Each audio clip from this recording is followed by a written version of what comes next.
before the Sinaloa Cartel, before Las Zetas, before C.J.N.G. There was one name that stood above them all, the Guadalajara Cartel. This was the organization that took Mexico's drug trade from scattered marijuana farmers and heroin smugglers into a powerful empire capable of flooding the United States with cocaine, led by the infamous Miguel Ángel Félix Gallardo, Rafael Caro Quintero, and Ernesto Fonseca Carrillo. The Guadalajara Cartel controlled billions of dollars, corrupted entire governments, and waged a secret war with American law enforcement. This is the story of how the Guadalajara Cartel rose, how it trafficked drugs into the United States, and how its empire collapsed but not before, leaving behind a legacy that shaped the modern drug war. In the 1970s, Mexico's drug trade was small, scattered, and mostly regional. Marijuana was grown in rural states like Sinaloa, Durango, and Chihuahua, while heroin was smuggled in small amounts across the U.S. border. Local smugglers operated independently, often at the mercy of corrupt police. But the demand for drugs in America was rising fast. The counterculture movement of the 1970s fueled marijuana sales, while heroin spread through major U.S. cities. Mexico's traffickers saw opportunity. It was in this atmosphere that a man named Miguel Ángel Félix Gallardo, a former police officer and bodyguard for politicians, began to build something new, a cartel that would unite traffickers under one banner. Gallardo was ambitious. Nicknamed El Padrino, the Godfather, he envisioned a centralized drug syndicate modeled after the Italian mafia, with connections in both politics and law enforcement.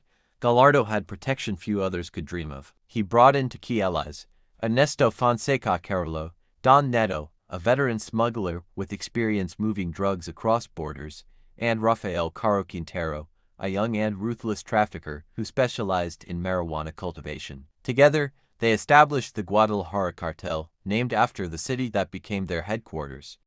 Their strategy was simple: unify the small traffickers, bribe the right officials, and expand operations into the United States. The real breakthrough came when Gallardo struck a deal with Colombia's Medellin cartel, led by Pablo Escobar.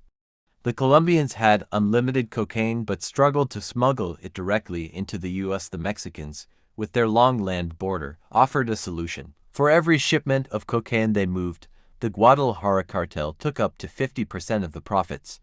It was one of the most lucrative partnerships in criminal history. Overnight, Guadalajara went from marijuana smugglers to international cocaine traffickers.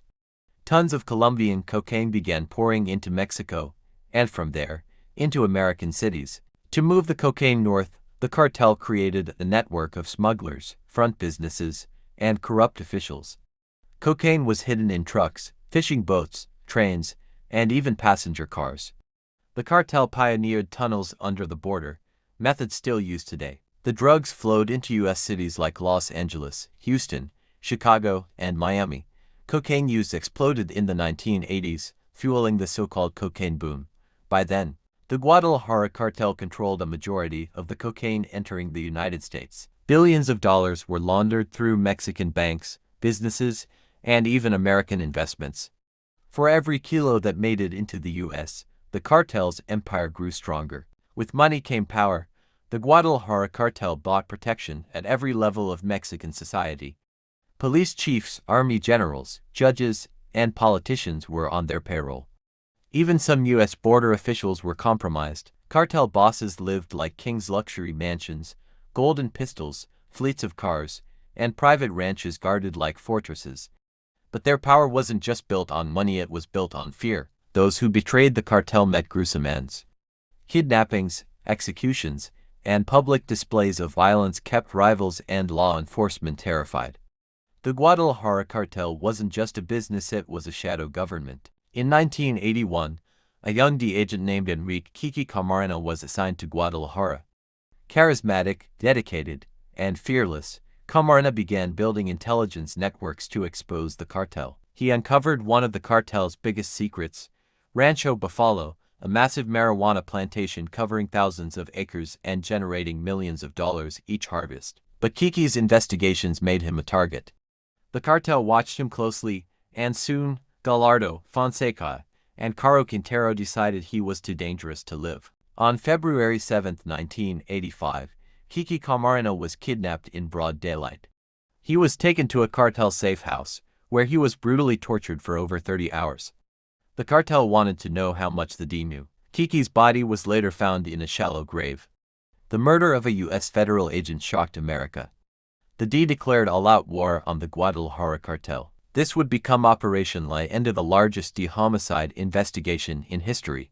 The D mobilized agents across Mexico and the United States.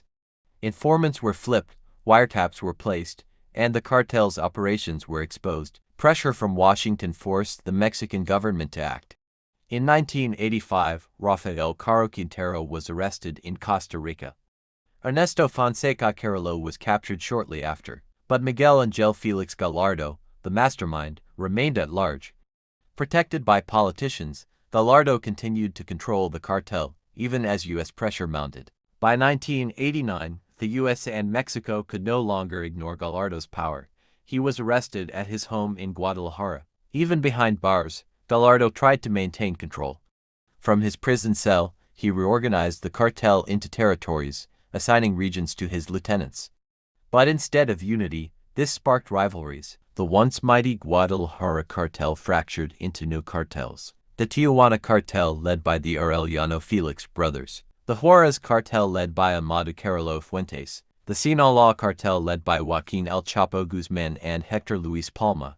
The Guadalajara Cartel no longer exists, but its shadow is everywhere. It created the cocaine pipelines into the U.S. It pioneered the system of corruption, and it left behind successor cartels that continue to dominate today. Every major Mexican cartel, Sinaloa, Juarez, Tijuana, CJ&G, can trace its roots back to Guadalajara, and the violence, addiction, and corruption that plague America today all began with those first deals in the 1980s. The Guadalajara Cartel was the beginning of modern narco power. Its story is not just about drugs, it's about how greed and violence reshaped two nations forever. The Guadalajara Cartel's rise and fall marked the dawn of the drug war between the United States and Mexico. It was America's first real battle with narcos on this scale. And though the leaders are gone, the empire they built still casts a shadow across the border.